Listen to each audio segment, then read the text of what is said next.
Los invito a que inclinen los rostros. Vamos a colocar este tiempo en las manos del Señor. Acompáñenme en oración. Oh Señor, Padre Celestial, te damos las gracias, Señor, por el privilegio de reunirnos esta mañana como tu iglesia, como esta familia en la fe. En este día especial, Señor, disfrutamos de tu presencia, Señor, y reconocemos que la palabra que estudiaremos hoy, en esta mañana, va a ser una palabra que además de ser solemne, es confrontadora. Por eso te pedimos, Señor, que quites de nuestra mente toda distracción, todo cansancio, quizá algo de apatía, Señor, y danos oídos atentos y un corazón, Señor, de tierra fértil para recibir la semilla de tu palabra, la semilla de la verdad. Te pido, Señor, de manera especial que me uses como un instrumento útil en tus manos, Señor.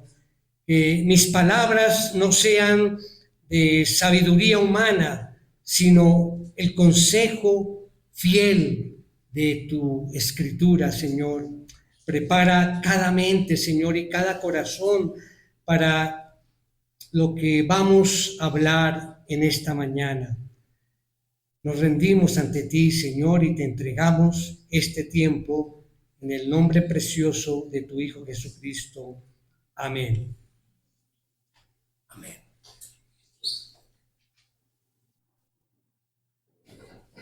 Si abrimos en este momento cualquier portal de noticias, es algo nuevo que tenemos en nuestro celular o la tablet o el computador. Si abrimos ese canal de noticias, el panorama es el mismo. Tensiones políticas, regionales, bastantes, y globales. Se habla o escuchamos de una economía difícil, regional y globalmente, que tal vez esto asustaría a la persona común y corriente. Y hay un miedo constante a que la paz total o la paz mundial se quiebre en un momento, en un segundo. Se puede quebrar esa paz que tanto anhelamos. Vivimos, mis hermanos, en una cultura obsesionada por el futuro, pero a la vez aterrorizada con él. Todos queremos saber qué va a pasar mañana. ¿O hay alguien aquí que no piense qué va a pasar mañana? ¿Cómo quisiera saber qué va a pasar mañana? Las naciones gastan millones en inteligencia militar, en analistas económicos o analistas sociales para saber o predecir el siguiente movimiento del mundo. ¿Qué va a pasar mañana? Esa es tal vez la angustia o la preocupación de muchos. Pero mis hermanos, estamos aquí como familia y hay una buena noticia. Y es que la iglesia del Señor no tiene que adivinar el futuro. Dios ya lo escribió. No tenemos por qué preocuparnos, porque aquí está escrito nuestro futuro. Y hoy tenemos el privilegio de continuar con nuestra serie Detrás del velo. La hemos titulado así. Y es un recorrido por el libro de Apocalipsis. Hasta ahora, ¿qué hemos visto? Recuerden el primer capítulo que vimos, la gloria de Cristo. Luego vimos un paso por las 7 iglesias, las cartas a las 7 iglesias, capítulos 2 y 3, y la invitación a ver cada una de esas iglesias en un mensaje, mirando allí en nuestro archivo de predicaciones, buscando allí el febrero, marzo del 2025. Vimos una serie sobre esas iglesias. Y luego vimos la visión de Juan, que fue trasladado al cielo y miró allá al cielo, el gran trono. Esto en el capítulo 4. Y luego vemos donde el momento en que el Cordero recibe toda autoridad, que fue el capítulo 5 del domingo pasado. Bien. Ahora bien, hoy en el capítulo 6 el panorama cambia drásticamente. Dios va a correr el velo para mostrarnos los juicios de los sellos allí en la tribulación. Pero antes de entrar al tema de hoy, de leer el texto y de meditar en él, voy a darles un panorama general y aclarar tal vez términos que conocemos, pero es bueno recordar, y si no lo conocemos, pues bueno aprender, como es el término de el arrebatamiento, término de tribulación. ¿Qué es eso? Para ello vamos a ver aquí en la pantalla lo que he llamado el flujo de la escatología. Sabemos que escatología es el futuro, ¿no? De los tiempos futuros, el estudio de los tiempos futuros.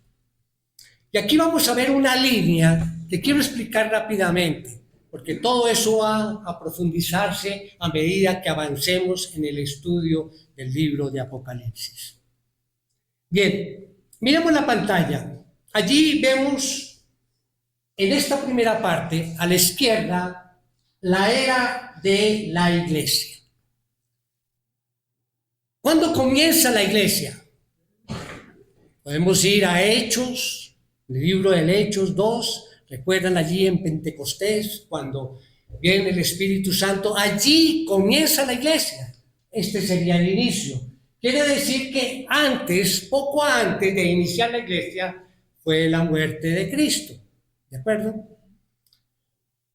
Y desde allí hasta hoy, hasta la fecha de hoy, estamos en lo que se llama la era de la iglesia. Un tiempo indefinido. No sabemos cuándo termina esta era, la era de la iglesia, que es la era de la gracia en la que estamos nosotros. No sabemos el tiempo, pero sabemos qué va a pasar. Va a terminar esa era con un gran acontecimiento, que es el evento que estamos esperando todos hoy. ¿Cuál es ese evento? El arrebatamiento de la iglesia. El arrebatamiento de la iglesia. Para ello, para explicar un poco sobre qué es el arrebatamiento de la iglesia, sé que la mayoría lo conocen, acompáñenme allí a Primera de Tesalonicenses 4, 16, 17.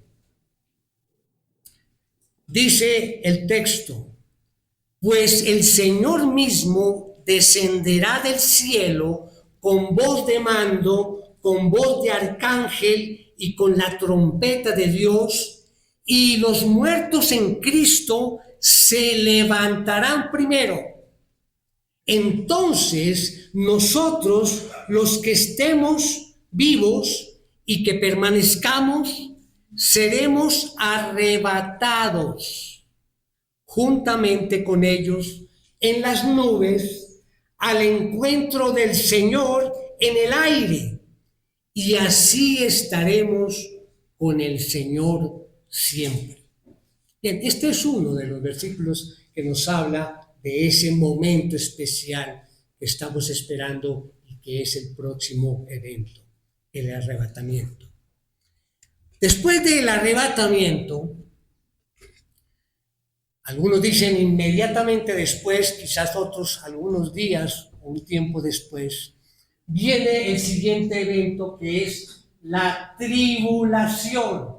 Aquí es donde está nuestro estudio el día de hoy y las próximas semanas, ¿sí? Un tiempo de 7 años literales, o sea, 7 años literales, en los cuales se va a pasar por una tribulación, y es donde vamos a ver los 7 sellos, que hoy comenzamos a ver, las 7 trompetas y las 7 copas, que nos enseña Apocalipsis.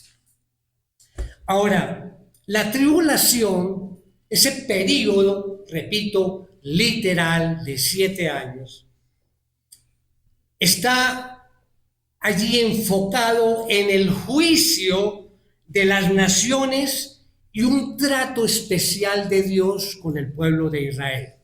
Eso se mirará más adelante y obviamente cada uno de ustedes investigará. Yo les daré las citas y los textos para el estudio. Pero miremos qué nos dice el libro de Daniel 9:27 sobre este tiempo de la tribulación. Dice: y él hará un pacto firme con muchos por una semana. Recordemos, ya lo hemos explicado, una semana bíblicamente significa 7 años. Es una semana, 7 años. Pero a la mitad de la semana, o sea, 3 años y medio, pondrá fin al sacrificio y a la ofrenda de cereal. Sobre el ala de abominaciones vendrá el desolador hasta que una destrucción completa, la que está decretada, sea derramada sobre el desolador. Ya vamos a explicar sobre este tema en específico. Bien, pasada la tribulación, viene la segunda venida de Cristo. Imagínense, segunda venida, después de esos 7 años de tribulación. Pero hay algo importante. ¿Quién subió acá? La iglesia. O sea que la iglesia no va a pasar por estos años de tribulación. Esto va a suceder aquí en la tierra. Y la iglesia estará en el cielo. Y van a haber muchos eventos que vamos a ver a través de esta serie y otra serie que tenemos preparada sobre la semana 70 de Daniel. Van a haber otros acontecimientos allí, y al regreso de la segunda venida, Cristo desciende esta vez a la tierra físicamente, literalmente, con su iglesia. Con esta iglesia pasó y baja acá en la segunda venida.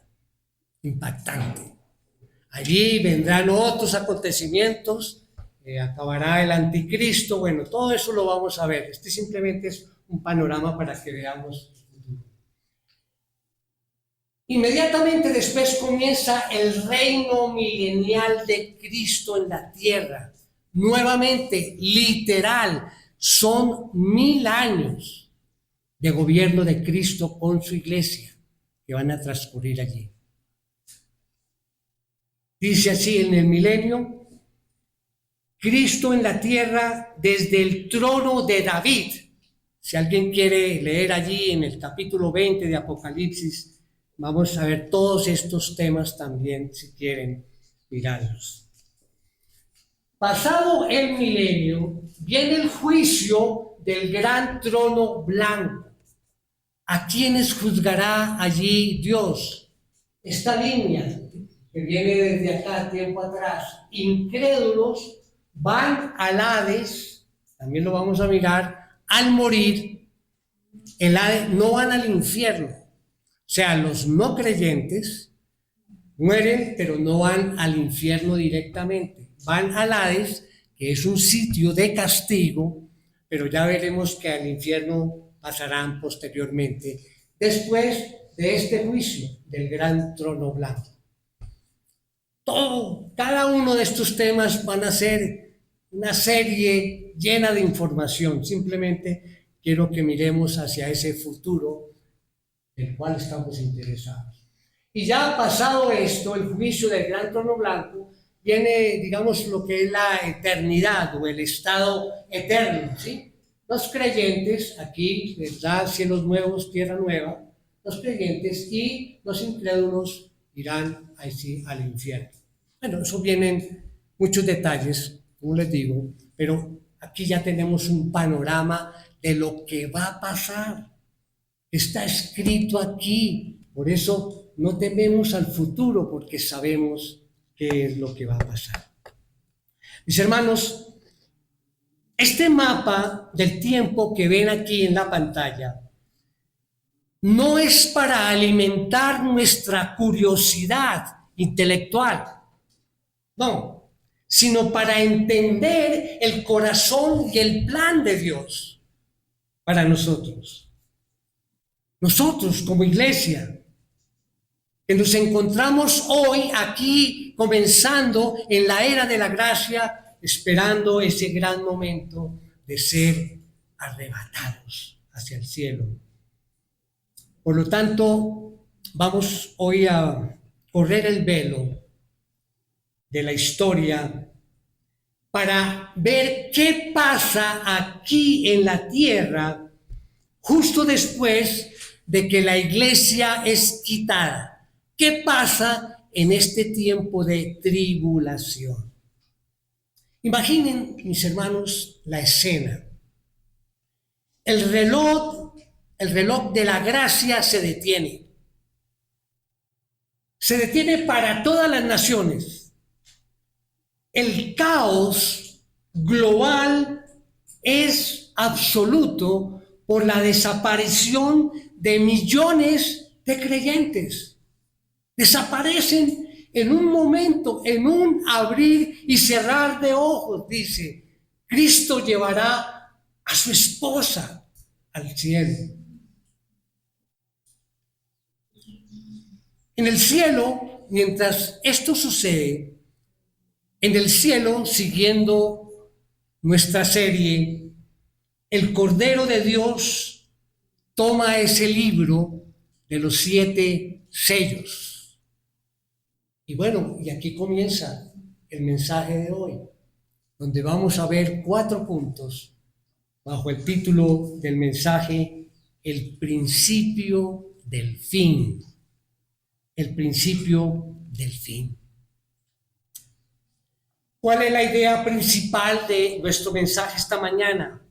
Frente al caos inevitable de un mundo en juicio, la iglesia descansa en la soberanía del Cordero, el único dueño de la historia y dador de gracia.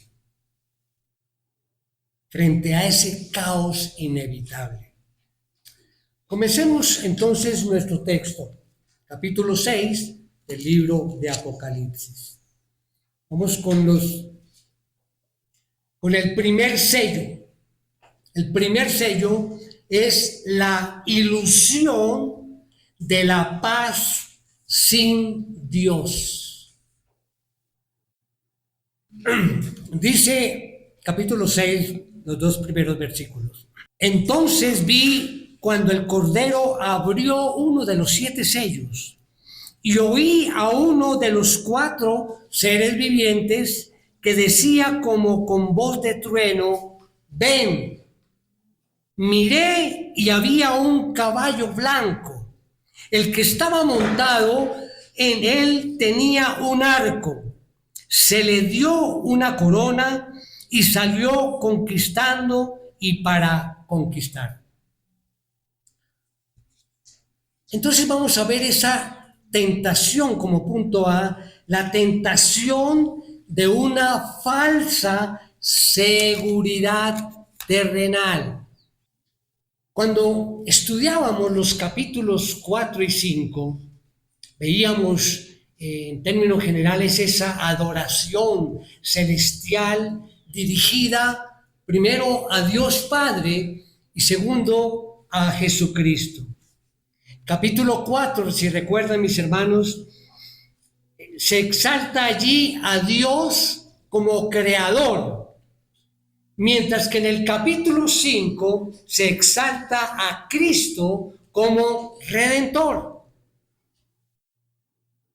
Pero al abrirse los sellos en el capítulo 6, esa alabanza, ¿recuerdan cómo terminamos hace 8 días? Todos alabando al Señor. Pero entra aquí el capítulo 6 y esa alabanza se detiene, se interrumpe, anticipando lo que va a pasar, el juicio que vendrá. Entonces la escena se traslada del cielo. Recuerda que Juan está allí en la visión en el cielo, donde ve el trono, la alabanza. Se traslada a la tierra, la visión, a partir de este capítulo 6. El escenario de esos acontecimientos que van a suceder termina con la venida de Cristo, como vimos en este diagrama, y quien quiera ver esa parte la encontramos en el capítulo 19 de Apocalipsis. Ya llegaremos algún día a estudiar allá. Y vuelve y viene el establecimiento de ese reino milenial, que es todo el capítulo 20 del libro de Apocalipsis. Bien, el Cordero, habiendo recibido del Padre el título de propiedad de la tierra, recuerdan hace 8 días, allí, capítulo 5, en el versículo 7, ¿qué pasa? Cristo abre el primer sello, y en la visión no lee lo que está escrito, no dice, bueno, si abre el primer sello, pues, y sabemos que en el rollo está escrito todos estos juicios, no dice, va a leer, pero no se lee allá, sino que simplemente narra o ocurre un hecho. Juan escucha a uno de esos 4 seres vivientes, un querubín, ya sabemos que es un querubín, lo explicamos también, un ángel exaltado, que con voz poderosa y estremecedora clama y dice, ven. Dice Juan, y miré, entonces aparece un caballo blanco con su jinete. Los primeros 4 sellos están ligados a caballos y jinetes, conocidos como los 4 jinetes del Apocalipsis. Hemos oído, hay hasta libros sobre ello, ¿no? Los 4 jinetes del Apocalipsis. Y recordemos que en la Biblia los caballos se asocian con poder, significa como poder, majestad o conquista. Algunas personas identifican al jinete con Cristo. ¿Por qué? No, porque viene en un caballo blanco. Por allí en el 19, ese no está aquí en las diapositivas, en el 19, dice aquí, 19:11, dice el jinete del caballo blanco. Dice, vi el cielo abierto y apareció un caballo blanco. El que lo montaba se llamaba Fiel y Verdadero. En el capítulo 19, el del caballo blanco sí es Cristo. Pero el caballo blanco de hoy, este capítulo 6, no es. ¿Cómo? No puede ser Cristo porque Cristo está abriendo los sellos. No está montando a caballo. ¿Sí? Está abriendo los sellos. Entonces, no puede ser el Señor. Ahora, sin embargo, el jinete que porta aquí el caballo blanco, porta una corona de vencedor. Eso se llama Estéfanos, lo mencionábamos la vez pasada. Entonces tampoco puede ser Cristo, porque allí en el mismo capítulo 19 Cristo lleva múltiples diademas, no una sola corona. El jinete de este caballo porta un arco, mientras vemos que Cristo en el capítulo 19 porta es una espada. Y Cristo aparece es al final de la tribulación, con su segunda venida, no al inicio. Entonces queda desvirtuado que digan, bueno, es que el primer caballo blanco que aparece es Cristo, ¿no? Ya quedó clarificado. El deseo desesperado del mundo que hablábamos, el deseo de todos de la paz mundial, será el anzuelo, escuchen bien, de la trampa satánica, el anticristo. El anticristo aparece y va a ser ese, llamémoslo, agente de Satanás que convencerá al mundo de que puede garantizar la paz. Engañará y especialmente engañará al pueblo de Israel. El pueblo de Israel siempre ha añorado la paz, como todos nosotros, pero recordemos la historia. A través de todo lo que ha pasado, el pueblo de Israel añora la paz. Y entonces, este personaje, el anticristo, va a hacer un pacto con el pueblo de Israel, con algunos del pueblo de Israel, pero ese pacto se va a romper, será roto a la mitad de la semana, lo que leíamos allí en Primera de Tesalonicenses, ¿sí? A los 3 años y medio de esa paz que era así, pues sí, se vio paz en el mundo, y entonces la gente, decía el anticristo, ese es el personaje que necesitamos para tener la paz. Pero a los 3 años y medio se rompe esa paz, ese pacto. Y ahora entonces dice allí el texto que leímos que cesará el sacrificio y la ofrenda que se hacía. Entonces, ¿qué pasa? El anticristo profanará el templo, traicionará al pueblo judío y desatará una persecución mortal. Ruego también que apunten allí Mateo 24 para que lo lean en casa. Leer todo 24 nos va a aclarar muchas de estas cosas. O sea, mis hermanos, eso es una paz que estaba allí envuelta y no era real. La paz verdadera solo vendrá cuando el príncipe de paz establezca aquí su reino milenial.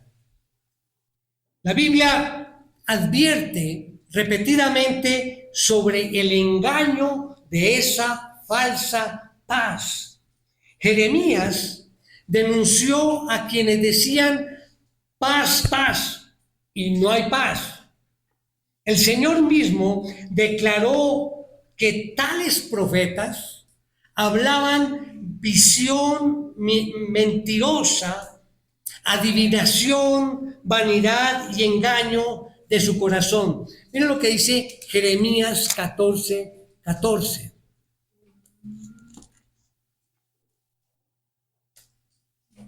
Dice, entonces el Señor me dijo, los profetas profetizan mentira en mi nombre. Yo no los he enviado, ni les he dado órdenes, ni les he hablado. Ellos les están profetizando visiones falsas, adivinaciones, vanidades y engaños de sus propios corazones. Eso era lo que estaba pasando allí en ese momento. El anticristo hablando de paz y haciendo cosas extraordinarias para que le creyeran. También allí en Primera de Tesalonicenses 5:3 dice que cuando estén diciendo paz y seguridad, entonces la destrucción vendrá sobre ellos repentinamente como dolores de parto a una mujer que está encinta y no escaparán. Fuerte. Entonces, el detalle de que el jinete porta allí un arco y estos detalles son los claves, ¿no? Sin flechas, no menciona, dice que el jinete porta un arco sin flechas y que recibe una corona otorgada, revela que esas conquistas logradas no fueron a la fuerza, no hay flechas, solamente el arco. Fueron logradas a través de acuerdos y engaños. No fue por fuerza militar. Ya tenemos el concepto claro de ese primer jinete y ese primer caballo. Ahora, la corona que menciona allí, que trae el jinete, es de vencedor, no es de rey legítimo. Su triunfo será una guerra fría, una paz aparente, conseguida solamente con tratados y engaños.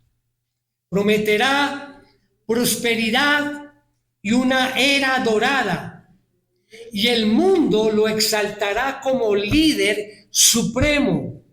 Por tanto, la paz como los elogios van a ser muy breves. ¿Cuánto van a durar? 3 años y medio. 3 años y medio. El comentarista Matthew Henry, como para hacer aquí una reflexión teológica, dice lo siguiente. Comparto esto que dice él, abro comillas.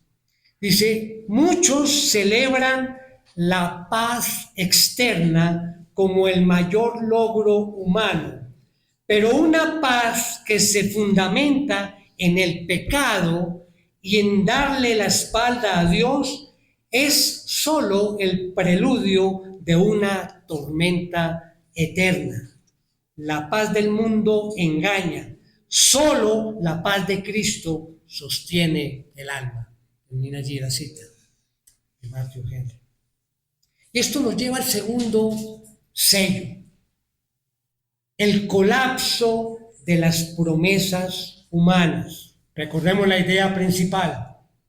Frente al caos inevitable de un mundo en juicio, la Iglesia descansa en la soberanía del Cordero, el único dueño de la historia y dador de gracia. Vamos a nuestro texto base, capítulo 3 y 4. Dice, cuando el Cordero abrió el segundo sello, oí al segundo ser viviente que decía, ven. Entonces salió otro caballo rojo.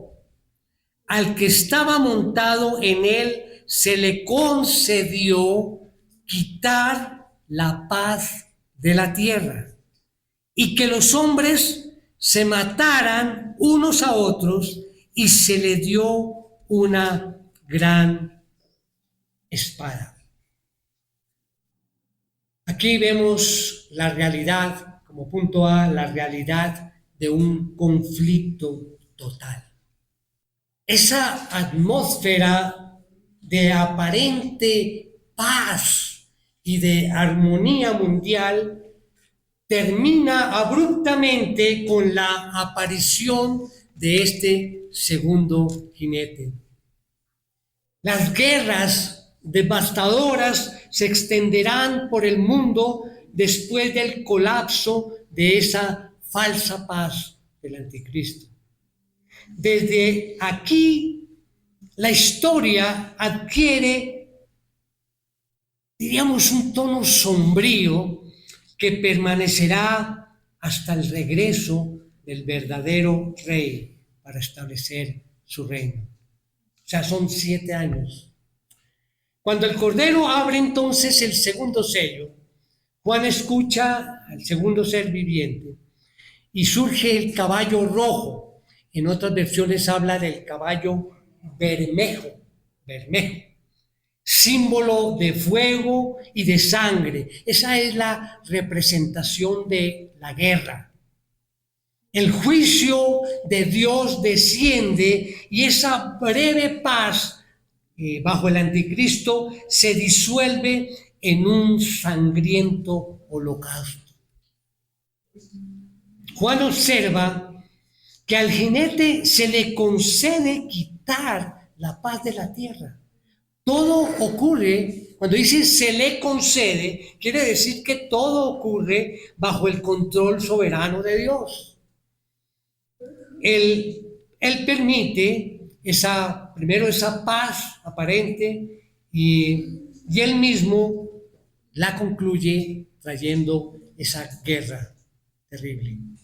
Entonces, los juicios de la tribulación no reflejan la ira de los hombres, ni la ira de Satanás, solo pueden expresar la ira de Dios derramada sobre este mundo.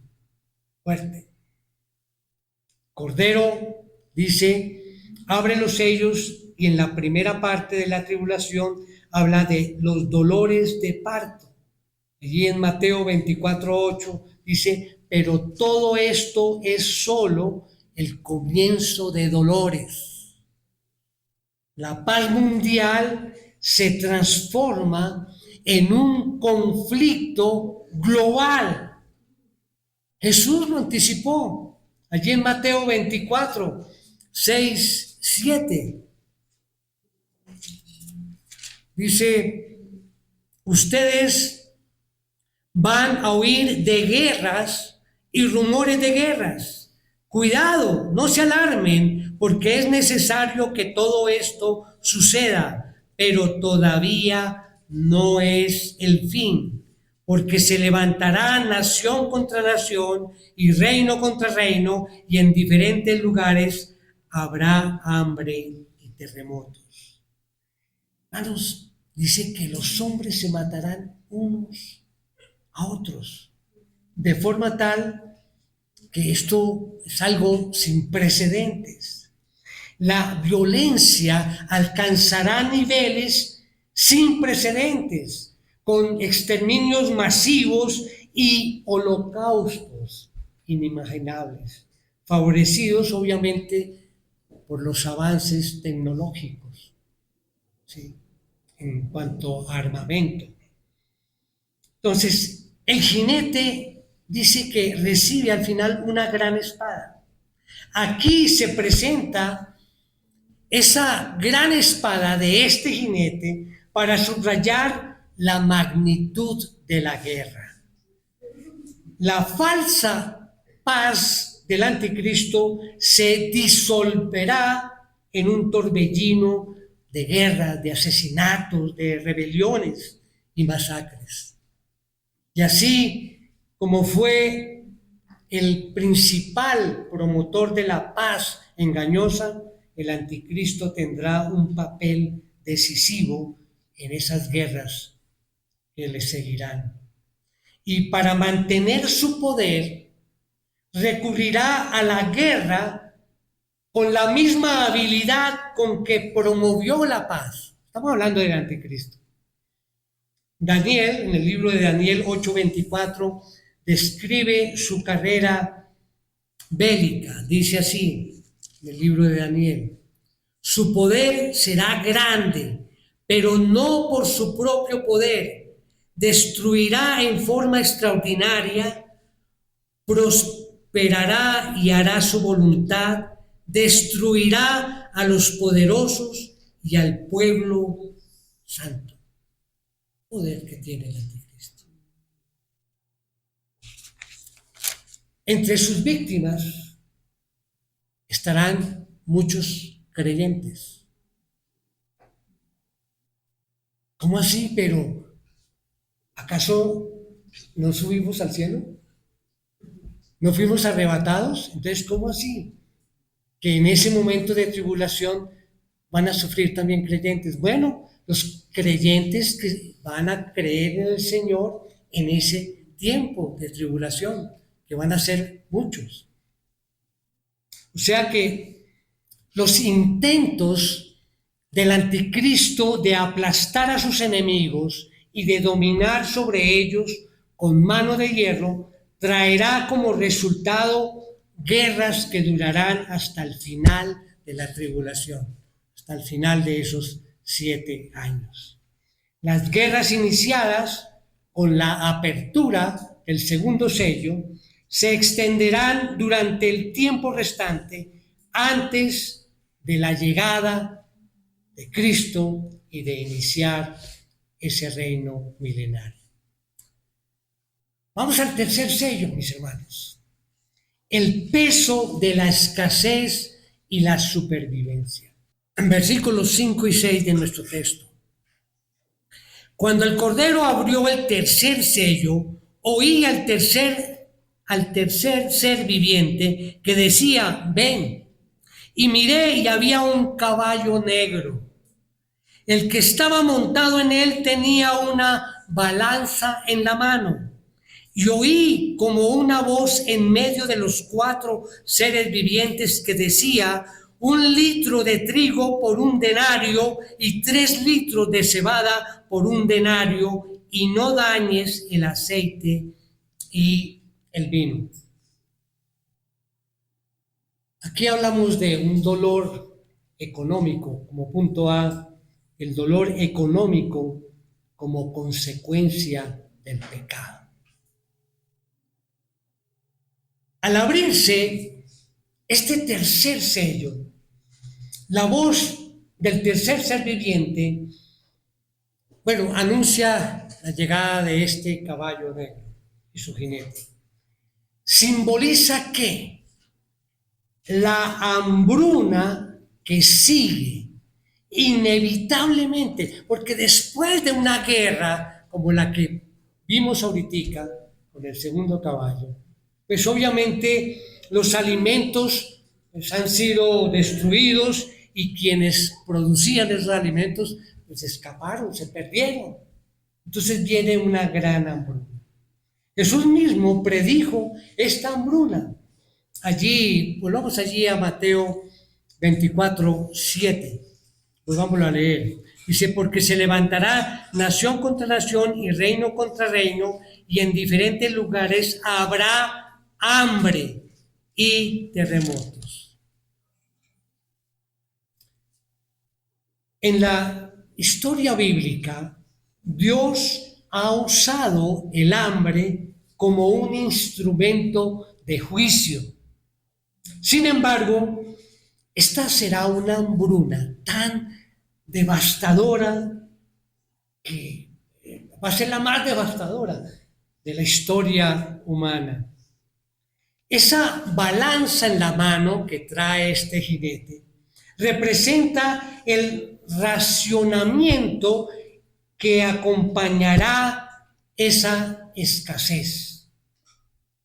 Multitudes hambrientas harán largas filas buscando alimento, pero no hallarán suficiente para sobrevivir, como se confirma allí en el cuarto sello que vamos a ver más adelante.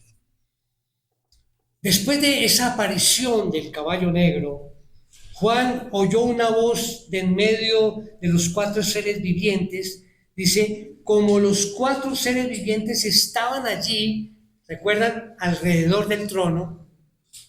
Eso lo vimos en el capítulo 4. Es probable que fuera la voz de Dios el que estaba sentado allí en el trono. Aquí habla como un recordatorio de que el hambre es un juicio directo de parte de Él. El anuncio revela una severidad de la hambruna. Dice que 1 litro de trigo equivale a 2 libras, en las otras versiones dice 2 libras de trigo, suficientes como apenas para alimentar a una persona. ¿Y cuánto costará? 1 denario. ¿Recuerda cuando dimos la explicación del denario? Que era el salario diario de un obrero. Pues imagínense, solamente esto.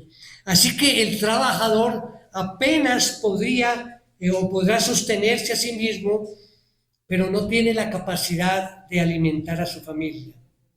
Pero hay una excepción y dice que a los que tienen dependientes a su cargo, dice que les dará 3 litros, o sea, 6 libras. Pero ya no es de trigo, sino de cebada. Y la cebada tiene un valor menor, hablando de valor nutritivo. La usan para alimentar los animales. Entonces, apenas se proveerá una comida pobre para 3 personas. Ambos escenarios reflejan salarios de hambre y condiciones extremas. Y en medio de esa crisis, mis hermanos, Dios advierte que no dañaran o derrocharan el aceite ni el vino. Dice, bueno, ¿y eso? Eran productos básicos, obviamente en ese momento se volverán elementos de lujo, ¿sí? Inalcanzables, pero el aceite de oliva y el vino eran esenciales o son esenciales para preparar alimentos y purificar el agua, y deberán ser preservados con cuidado. Entonces, ¿qué vemos, mis hermanos? Primero, una paz ilusoria, seguida de guerras globales, y luego una hambruna devastadora. Esto conduce al caos total, al caos universal, mientras lo peor aún está por manifestarse. Algo más, algo peor. Charles Spurgeon, el príncipe de los predicadores, dice lo siguiente, quiero compartir esta cita con ustedes.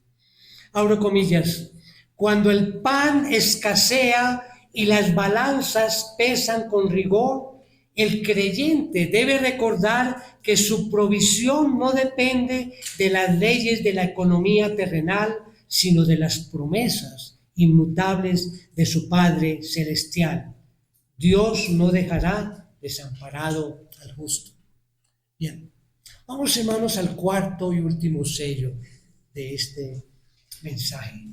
La certeza de la fragilidad humana. Nuestra idea principal frente al caos inevitable de un mundo en juicio, la Iglesia descansa en la soberanía del Cordero, el único dueño de la historia y dador de gracia. Vamos a nuestro texto, versículos 7 y 8. Cuando el Cordero abrió el cuarto sello, oí la voz del cuarto ser viviente que decía, ven. Y miré y había un caballo amarillento. El que estaba montado en él se llamaba Muerte, y el Hades lo seguía. Y se les dio autoridad sobre la 1/4 parte de la tierra para matar con espada, con hambre, con pestilencia y con las fieras de la tierra. Fuerte, muy fuerte. Como punto A, la palidez de nuestra condición mortal. Entonces Juan describe ese caballo, cuarto caballo, como amarillento. El término griego es cloros, de donde proviene la clorofila y el cloro, y se refiere a un tono verde amarillento pálido. Aquí el color evoca esa palidez cadavérica de la muerte y de la descomposición. ¿Se imaginaron? Entonces que ya tienen ese color. El jinete, este jinete cuarto, recibe el nombre de muerte. Y tras de él viene el Hades. ¿Recuerda que vimos el Hades en la gráfica? El Hades representa el sepulcro que recoge los cuerpos de las víctimas. Se les concede, dice allí, la autoridad para destruir la cuarta parte de la humanidad. Yo me imagino cuántos ya habían muerto en las guerras que vimos, pero aquí hay otra contabilidad. Si, nada más por hacer un ejercicio, si actualmente hay más de 8.000 millones, son 8.300 por lo menos, millones de habitantes actualmente, la cuarta parte estamos hablando de más de 2.000 millones de muertos.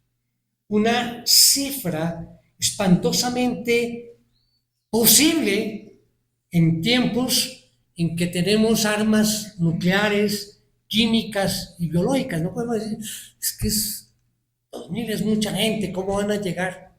Sabemos que actualmente esto es muy fácil, posible.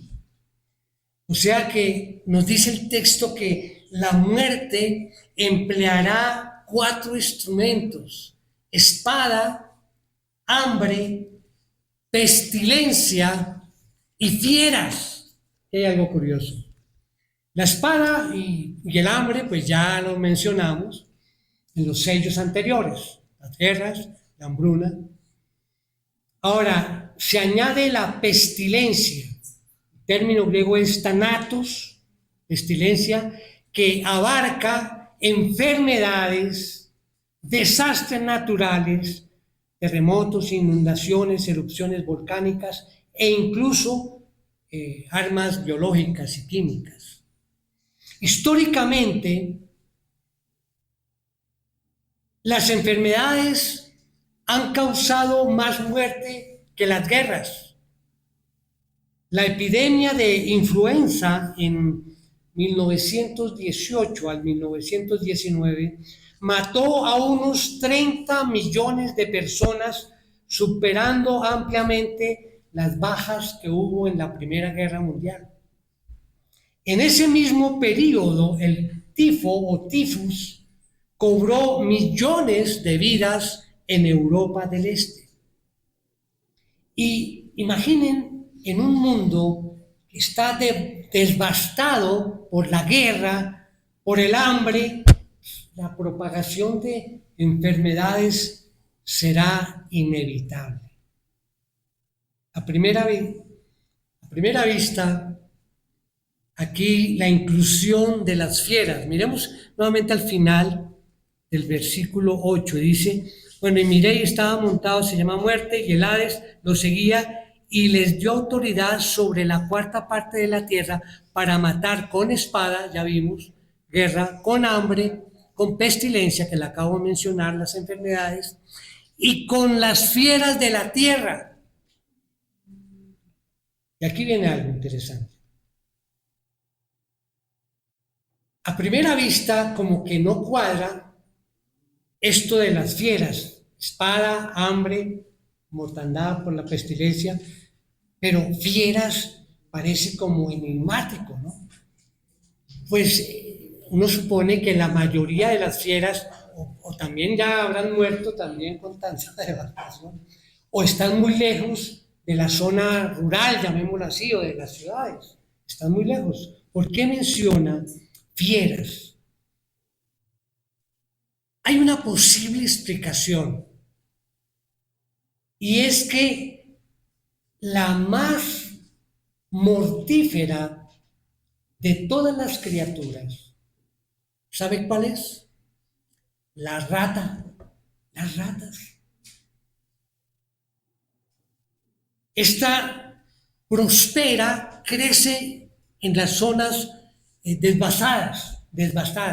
Entonces, si ya tenemos en mente esa destrucción del mundo con todo lo que ha pasado, pues comienzan a llegar ratas e inundan todo, todo. Las ratas, mire, han sido responsables de incontables millones de muertes a lo largo de la historia, ya sea comiendo los suministros de comida de la gente o transmitiendo enfermedades. El caso más devastador y el caso más infame es la enfermedad de una enfermedad transmitida por las ratas. Fue la peste negra o lo que se llama también la epidemia de la peste bubónica en el siglo XIV, que aniquiló a un cuarto de la población de Europa. Y aquí saqué algo de esa peste negra. Dice, fue la pandemia más devastadora en la historia de la humanidad, alcanzando su punto máximo en Eurasia y el norte de África entre 1347 y 1353. Causada por la bacteria Yersinia pestis, esta enfermedad acabó con la vida entre 75 y 200 millones de personas, lo que significó la pérdida casi del 60% de la población europea de la época. Y fueron las ratas. Hablan también allí de unas pulgas que traían las ratas que se contagiaban. Bueno, el desastre. En este tiempo, el mundo incrédulo comprenderá lo que dice Hebreos 10:31. Horrenda cosa es caer en las manos del Dios vivo. No habrá escape para aquellos que rechacen la salvación, ni del terror de la tribulación, ni del infierno eterno. Como advierte Hebreos 2:3, dice, ¿cómo escaparemos nosotros si descuidamos una salvación tan grande? Mis hermanos, este tema es muy serio. Esto es real, literal, lo que nos está hablando aquí la palabra. Permítame compartir una última reflexión teológica, en este caso del pastor y escritor John Piper. Dice él, abro comillas, la fragilidad de la vida humana bajo el juicio de Dios no es una invitación al miedo para el creyente, sino un trueno piadoso que derriba nuestra apatía. Nos recuerda que este mundo es pasajero y que nuestra única roca eterna es la cruz de Jesucristo. Termina allí la cita. Conclusión, mis hermanos, siguiendo con esta apasionante serie Detrás del Velo, ¿por qué colocamos ese nombre, Detrás del Velo? Porque revela la soberanía de Dios. Los jinetes corren porque el Cordero abrió el libro. La maldad humana está bajo el control final de Dios. Mis hermanos, este panorama produce, temor o produce consuelo, porque seremos librados de esa hora. Para el no creyente, mis hermanos, es una advertencia urgente a que busque del Señor. Y nosotros tenemos gran responsabilidad porque debemos compartir la palabra para que ellos también conozcan del Señor. Para el no creyente es un llamado urgente a buscar la salvación en arrepentimiento y fe antes de que este tiempo llegue. Como vimos, puede llegar en cualquier momento, porque en cualquier momento se presenta el arrebatamiento de la iglesia y enseguida vienen esos 7 años de los que hemos hablado. Mis hermanos, regálenme unos minutos más, porque cuando preparamos un mensaje, siempre buscamos al final una aplicación para nuestras vidas. Notarán que todos nuestros mensajes, la mayoría de mensajes, al final una aplicación. Bueno, ¿cómo vamos a aplicar los 4 sellos a nuestra vida hoy? ¿Cómo los podemos, si estamos hablando del futuro? Bien, frente al primer sello, ¿cuál es la aplicación para nuestras vidas? Desenmascarar la falsa paz. El mundo siempre buscará líderes, ideologías y posiciones que prometan paz o que prometen paz externa sin un arrepentimiento interno. Recordemos eso, es importante. Paz externa podemos verla, pero si no hay arrepentimiento interna, esta es una paz que va a terminar mal. Así que, hermanos, no vayan a poner la seguridad, tu seguridad, no la vayan a poner allí en la política, en la economía o en las corrientes humanas. La verdadera paz no es la ausencia de problemas que ofrece el mundo y que el anticristo imitará, no, sino la verdadera paz es la presencia de Cristo en nuestro corazón. Frente al segundo sello, valorar la paz de Cristo en un mundo violento. La paz humana es frágil y superficial, se rompe fácilmente cuando Dios quita su mano allí restrictiva. Y mientras vemos que el mundo actual se encamina hacia conflictos, hacia divisiones, el creyente debe ser un agente de paz de Dios.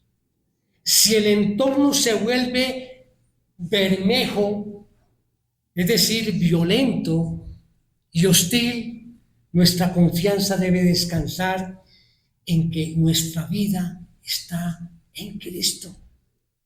En Cristo.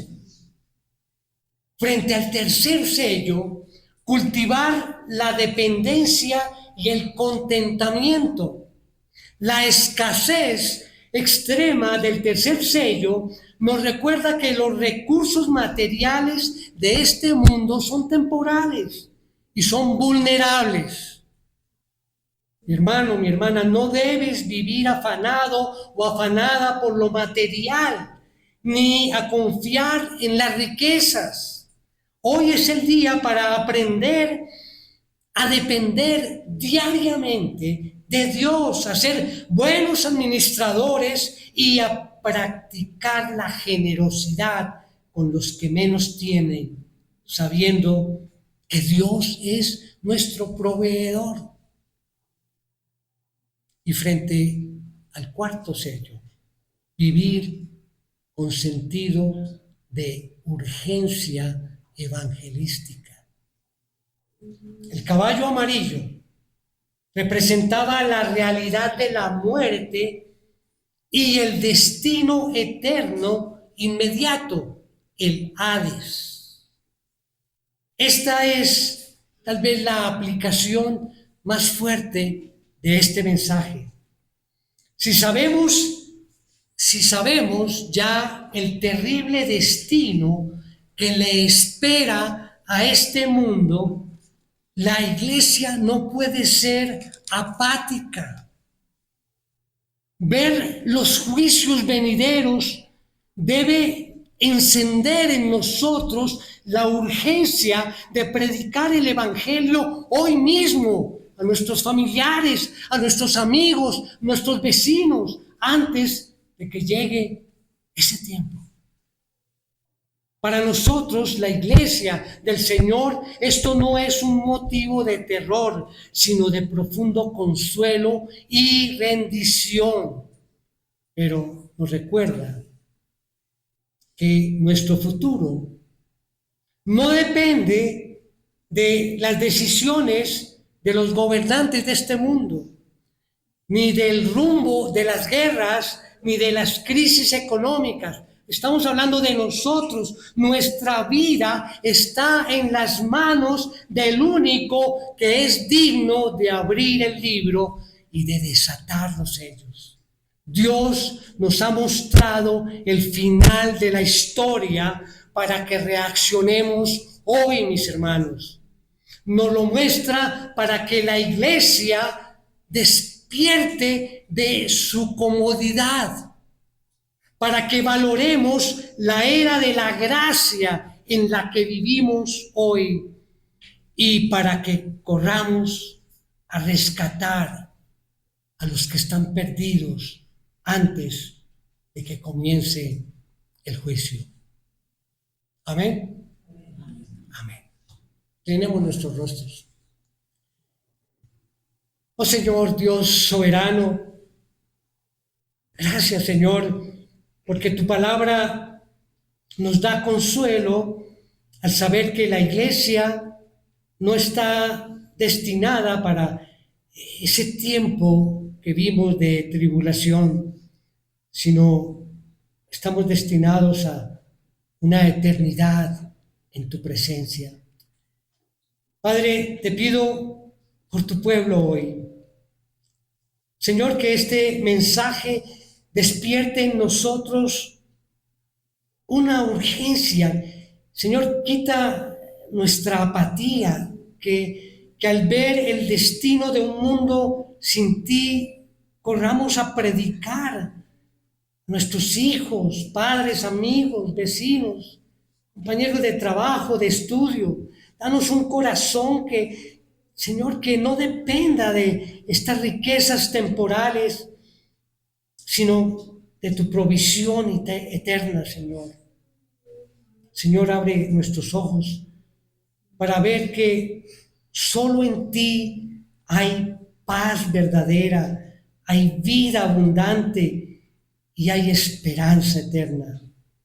Gracias, Señor, por tu gracia, que sin merecerla la recibimos en amor. En el nombre precioso de Jesús oramos, hoy y siempre. Amén.